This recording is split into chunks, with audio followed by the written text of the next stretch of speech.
I remember the magical feeling I felt when I received my first console, the PlayStation 2. The first game that I ever played on it was the Ultimate Spider-Man. When I was a kid, I was obsessed with Spider-Man, and getting to experience something where I could control my idol was just mind-blowing to me. Video games quickly turned into my favorite pastime, and as I grew up, video games were always there by my side. I specifically remember playing way more of the Call of Duty games in my teenage years and slacking off on doing homework or other chores. Even with YouTube, this is not my first YouTube channel, as when a game called Fortnite came out, I started making content around it. I was only decent at two things in my life: making videos and playing video games. However, what I didn't realize back then was that I was wasting my true potential. Although video games brought a lot of entertainment and fun into my life, looking back at it, I was playing them more as an escape from the troubles of reality rather than a hobby. Had an argument with my parents? Video games. Wasn't doing so well in school? Video games. Got rejected by girls? Video games. Pretty much video games and pornography were what my existence consisted of in my teenage years.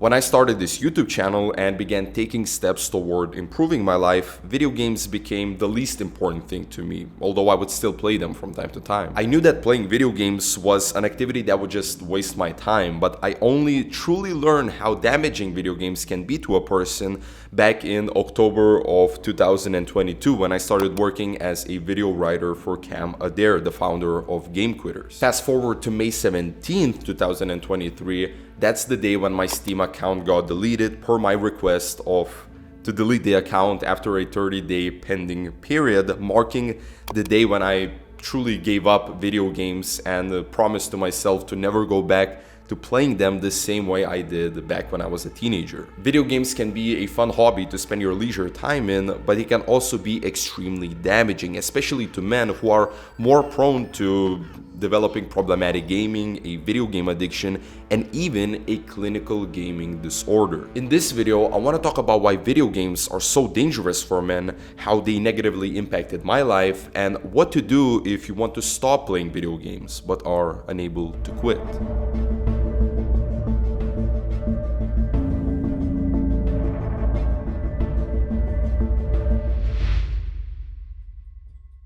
There is a reason why gaming affects men way more than women: purpose fulfillment. Now, everybody needs a sense of purpose in their lives, and of course, this feeling comes to both genders. However, video games usually provide you with a sense of responsibility for your character and the environment, provide you with skills and learning, and also provide you with the rewards of seeing your character progress and improve. Men, including me, struggle with all of these things in real life and naturally crave to be strong and competent, which can be simulated through gaming. So why not play video games? Well, because it's not real, and no matter how much you improve in the game, in the end, you're still in the same place you started, just sitting there and staring at a screen. Let's talk about this feeling of emptiness when you finish a game. So you play a game that's extremely engaging and has awesome gameplay, story, visual, sound, and so on. You get lost in that world and feel that what you are doing is extremely meaningful. The lie of that reveals itself when you finish that game or have some other reason for not playing that game anymore. You're just there, thinking about all of the time you've just spent and haven't achieved anything. Then, once this uncomfortable feeling sets in, you go and search for another game to fill this void, and then the cycle continues. You know, I hear this everywhere. I play video games for the story. It's like watching a movie or reading a book.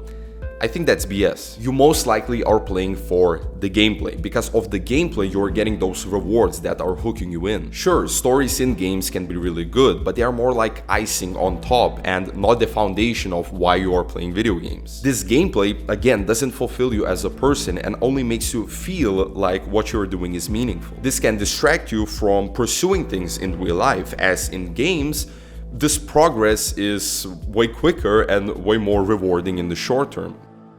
Also, as I mentioned in the beginning, gaming provided me with an escape from the troubles of life. We all experience problems and obstacles in life, and most likely daily, and for most of us, video games serve as a great distraction after a long day to just lose ourselves in an alternate world and feel that we are way stronger, way more attractive, richer, higher status, and so on. This kind of escape, I believe, is very attractive to guys. And so instead of just gaming for an hour or two as a way to relax, men tend to treat the games that they are playing and the progression as a form of a second life that they have to take as seriously as their actual lives. That naturally leads to new problems developing or unsolved issues to magnify in the real world, and that makes gaming even way more tempting because, well, when you play video games, you feel that comfort and safety, and you have this mentality that, well, as long as I'm just playing and feeling good, everything is fine. No, it's not fine if you are playing video games and neglecting your responsibilities, finding meaning and purpose only in games, and constantly escaping reality from pain into the games. So now let's look at a few ways how to deal with gaming if you have a problem with it. The main problem of gaming way too much is lack of purpose. If you have the mentality that nothing matters in life, that pleasure and feeling good are the only things that can make your life bearable, or that you can be something more, of course you will turn to video games because you actually deep down crave that feeling of improvement, and so you at least try to reach that simulated version of improvement. That's why my first advice in dealing with problematic gaming is to develop meaning. How do you do that? Well, you start off by creating a goal. Think about something that you would be interested in but would take time and work to learn and apply. As an example, maybe you want to learn on how to get in shape or build muscle. So instead of gaming, go and search the internet for workout tips, for dieting tips, or just go and join a gym and just learn there and just take your time to see what it's all about. With time and progress, you will improve, but not in the virtual world as you did before, but actually in reality. And then you will experience what just a little bit of this purpose is all about. Keep creating goals and a main goal for your life and keep working toward it. Trust me, you will not regret it. A smaller piece of advice would be to switch video games to board games with your friends. What differentiates board gaming from video gaming is that if you are playing with friends, it makes for a more social and relaxing experience. Plus, board games are for the most part less engaging than video games in a good way and are a more slower and imagination-filled activity. I mean, video games can get you acting like bang, bang, bang. You will notice that playing board games with your bros is a way more relaxing experience than playing video games.